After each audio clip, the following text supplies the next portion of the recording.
when the thing that you didn't ask for happens in your life in the shifting seasons. I don't care how good you are, I don't care how talented you are. There are some times when things aren't going to go right, and you have to deal with it. You can find yourself stressed out.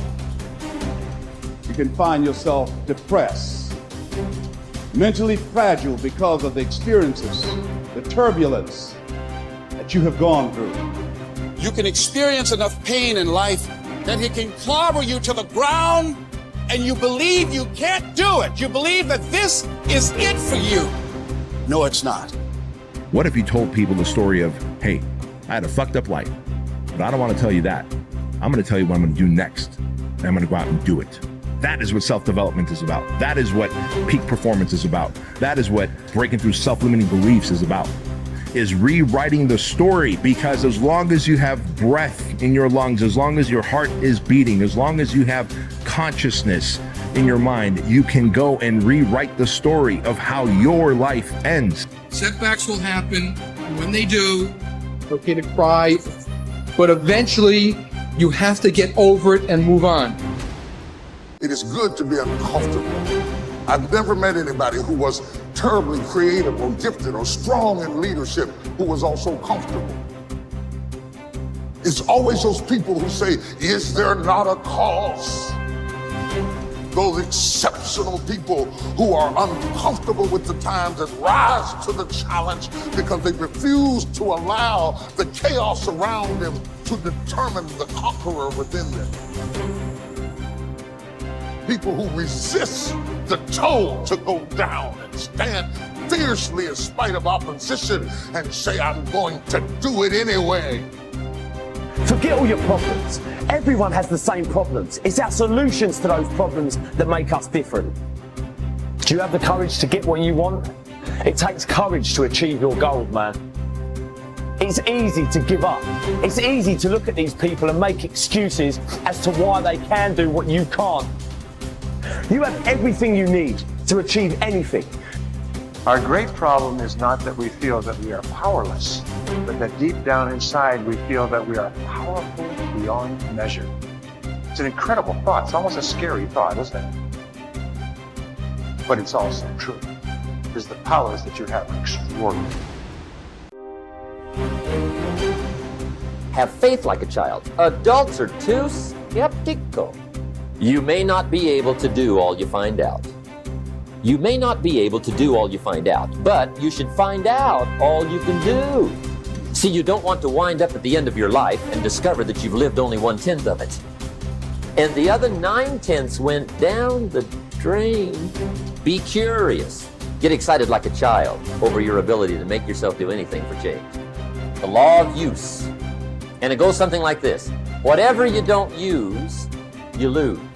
Lack of use causes loss. You lose automatically when you quit. The same thing goes for all the human virtues. Ambition, unused, declines. Strong feelings, unused, diminish. It doesn't grow. Faith, unused, decreases. It's a law. Today unused is lost. A talent unused is lost. An ability unused is lost. So here's one of the key expressions of the evening. Take a new inventory of yourself. Starting tomorrow, new project. Take a new inventory and make sure that all of your talent and ability and mentality and ingenuity and vitality and strong feelings, faith, courage, make sure that all you've got's being used. Otherwise, you lose. Repetition, repetition, repetition. Go over it.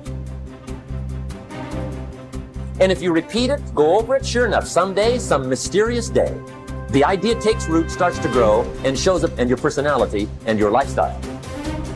I don't care where you come from. I don't care where you were raised. I don't care what color you are. I don't care what gender you are. I don't care about any of that If you invest in yourself consistently, if you do the work consistently, 1 + 1 is always going to equal 2. 10 years of motherfucking work is going to pay off. Dig deep. Take accountability for your goals, dreams, and aspirations. Ain't nobody gonna give you nothing. Ain't nobody gonna give you nothing you ain't working for. And the reason why some of you can't get to that next level, we don't have enough stuff in you to push you to get through some of the hell you gotta go through. That house ain't gonna get you through that hell. That car ain't gonna get you through that hell.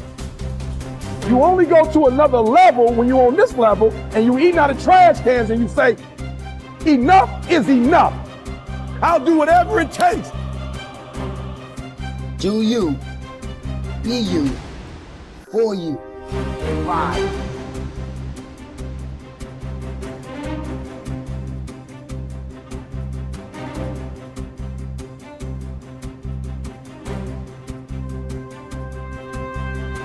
You should treat yourself like you're someone responsible for helping. And the first question is, well, why don't you? And the answer is, well, there's a lot wrong with you, you know? And it's hard to exercise enough love and care in a deep and non-naive way to care properly for something like that. It's an encouragement to assume, to act out the proposition that even if life is as difficult as it seems to be, and if you're as vulnerable and weak in a fundamental sense as you definitely are, and characterized by this terrible propensity for the infliction of voluntary suffering on yourself and others, and that destructive tendency, that there's still something within you that's so remarkable and so aligned with order and being in the proper manner that you can climb above that, let's say like Abel, and that you can make the proper sacrifices, and that you can set yourself right, and you can set your family right, and you can set the world right, and that the mere possibility that that might occur, that that might be within the realm of potential, means that you have a moral obligation to exercise the responsibility to take care of yourself as if you're something that matters. And that if you did that properly, it might turn out that what you did would matter, that it would matter to you, that it would be meaningful in the way that things that matter are meaningful, and that it would matter to everyone around you. If you aim to be something you are not, you will always fail. Aim to be you. Aim to look and act and think like you. Aim to be the truest version of you. Embrace that you-ness. Endorse it. Love it. Work hard at it. And don't give a second thought when people mock it or ridicule it. Most gossip is envy in disguise. I believe that what we become depends on what our fathers teach us at odd moments, when they aren't trying to teach us. We are formed by little scraps of wisdom. Maturity is the ability to live fully and equally in multiple contexts. Most especially, the ability, despite our grief and losses, to courageously inhabit the past, the present, and the future all at once. The wisdom that comes from maturity is recognized through a disciplined refusal to choose between or isolate three powerful dynamics that form human identity. What has happened, what is happening now, and what is about to occur. Immaturity is shown by making false choices. Living only in the past, or only in the present, or only in the future, or even living only 2 out of the 3.